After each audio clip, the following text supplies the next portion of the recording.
Fala, meus amigos do canal Detetive Vascaínos, muito boa noite a todos. Simbora com o noticiário do Vasco nesse dia de hoje, já avisando aí do lado de amanhã, em Uberlândia, às 18h30 contra o Cruzeiro. Jogo importante para o Vasco poder subir na tabela. Caso contrário, e com os times de baixo vencendo, o Cruz-Maltino vai começar a cair ainda mais. E tem novidades, tanto do Vasco quanto no Cruzeiro. E eu vou ter o prazer de contar tudinho para vocês sobre o time do Fábio Carille e vou trazer aqui um radialista lá de Belo Horizonte para nos falar do time mineiro que está com princípio de crise, né? Então já sabe. Isso e muito mais você encontra aqui. Então vem comigo, deixa o like, compartilha o conteúdo, mostre que você apoia esse projeto jornalístico, seja mais um inscrito do canal. Bom, o Vasco fechou então a sua preparação para o jogo contra o Cruzeiro hoje pela manhã no CT Moacir Barbosa. Pela tarde a delegação viajou para Uberlândia, onde joga no Parque Sabiá, né? Amanhã contra a Raposa. Vasco acabou de desembarcar lá e foi, como de costume, né, recepcionado pela massa cruz-maltina. E tem novidades no Vasco, viu? Como a gente já tinha comentado ontem aqui, havia uma expectativa do Carille deixar de fora alguns atletas a fim de descansá-los para a maratona que o time vai ter pela frente. E um deles, em especial, nem viajou. Trata-se do lateral esquerdo, Lucas Piton, um dos jogadores que vem sendo muito utilizado no Vasco nos últimos jogos. Se achou importante, nesse momento, preservá-lo, né, para sequência dura que o Vasco tem pela frente, que está prevista por aí. O Piton é um dos jogadores mais acionados do Vasco e tem se desgastado muito, né? Principalmente nos finais dos jogos, mesmo na maioria das vezes nem sendo substituído. Fica a dúvida de como o time deve se comportar diante da sua ausência, já que o Vasco tem sempre aquela jogada manjada, né, dos cruzamentos do Piton na cabeça do artilheiro Verratti. E hoje o Vasco ainda é dependente dessas individualidades, né? Sem o Piton, a tarefa de defender a lateral esquerda ficará a cargo do Vitor Luiz, que há muito tempo não vem sendo utilizado e é uma situação preocupante. Mais uma prova aí que esse elenco terá diante das mudanças obrigatórias. E não estão descartadas novas mudanças não, viu? Como já informei, o Coutinho e o Nuno vem sentindo a parte física nos últimos jogos. São jogadores aí que o Fábio Carille está de olho caso sinta a necessidade de preservar mais atletas durante ou o início da partida. O que pesa contra isso é que o Vasco hoje tem alguns jogadores reservas, né, que são imediatos aí de fora. O Payet, por exemplo, segue lesionado, ele é o substituto aí do Coutinho. O Watson, que poderia entrar ali na frente para ajudar numa ausência do Nuno, em que pesem ser jogadores de setores diferentes, não foi nem relacionado porque vem sendo submetido a um programa aí de rodízio, né? Ele vai para um jogo, o outro fica de fora, tudo no sentido aí de não forçar a área operada, já que o jogador andou sentindo dores no local recentemente após os jogos.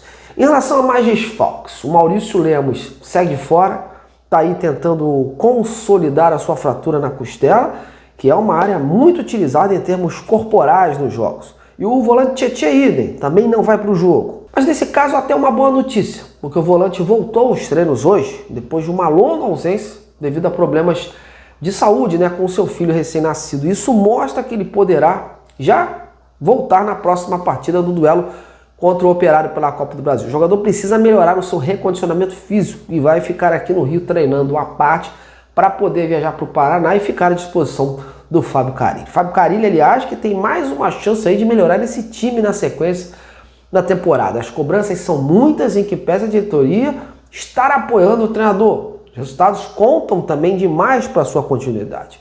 E o Vasco já não vence há 3 jogos, diga-se de passagem, né? Perdeu para o Ceará, empatou com o Flamengo e o Lanús em casa. E precisa voltar a pontuar com excelência no Brasileirão. E com os resultados deste momento, o Vasco está com 7 pontos, ocupando aí a 9ª colocação. O próprio Cruzeiro tem 7, além de uma penca de times atrás. E muitos times abaixo do Vasco estão com 5. Então o resultado negativo amanhã, aliado a uma vitória dessas equipes, pode fazer com que o Vasco caia ainda mais na tabela. E isso, para quem tem uma sequência de jogos jogando fora de casa, fica aquela panela de pressão que não é nada legal, né? A próxima partida do Vasco, por exemplo, do Brasileirão é contra o Palmeiras, o líder, né, atual. E não será em São Januário, mas sim em Brasília, então um cenário mais adverso aí. Bom, caso o Carille não decida poupar mais atletas, a princípio o time base para amanhã seria o Léo Jardim, Paulo Henrique, o João Victor, o Lucas Freitas e o Victor Luiz, o Hugo Moura, o Jair, o Coutinho e o Nuno Moreira, o Ryan e o Verratti.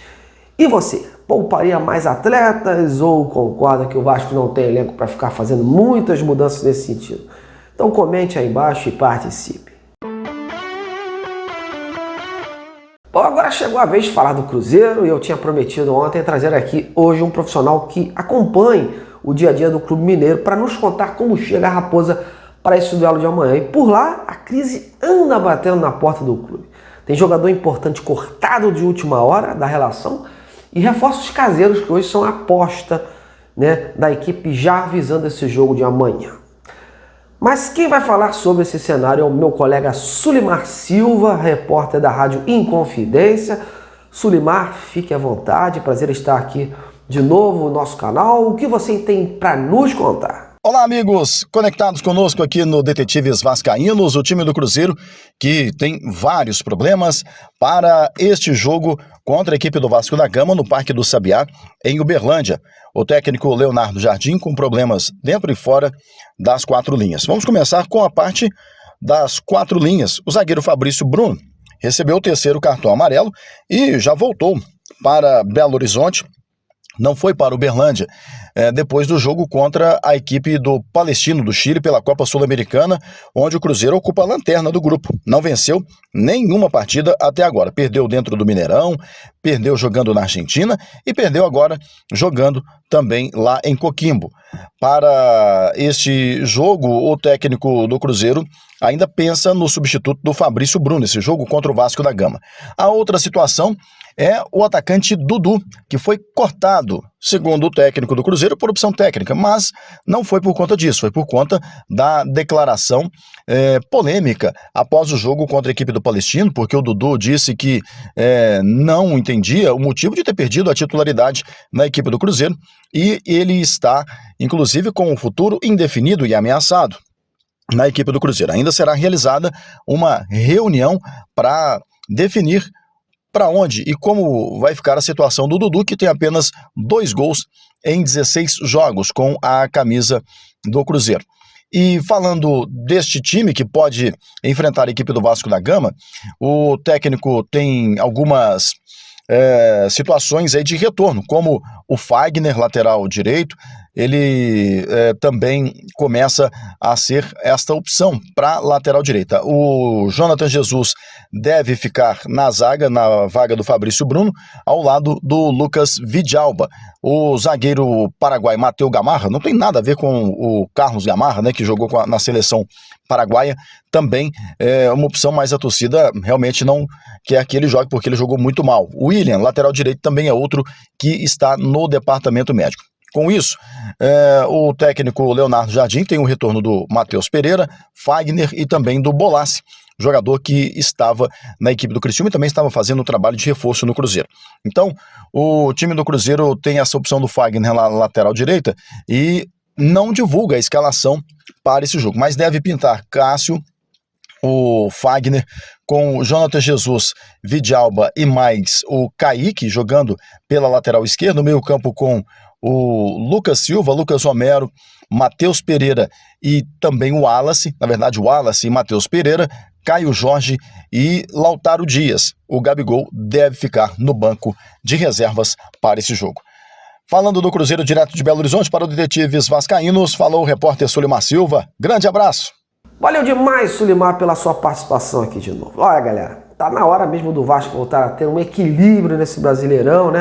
A torcida já não aguenta mais ver o time não conseguindo manter uma pegada contínua nas partidas ou fazendo partidas irregulares, né? A maratona, é verdade, pesa nessa hora, mas os demais times também estão nessa maratona. O próprio Cruzeiro, que jogou na quinta agora, passa por essa situação. Então tem que reunir forças e lutar contra essas problemáticas. A gente espera que o Carille faça boas escolhas e não invente, e que traga um Vasco com mais ideias táticas, porque ultimamente o time tem se mostrado muito previsível. Bom, tô indo nessa, bom sábado a todos, e amanhã a gente está de volta para analisar esse resultado. Grande abraço!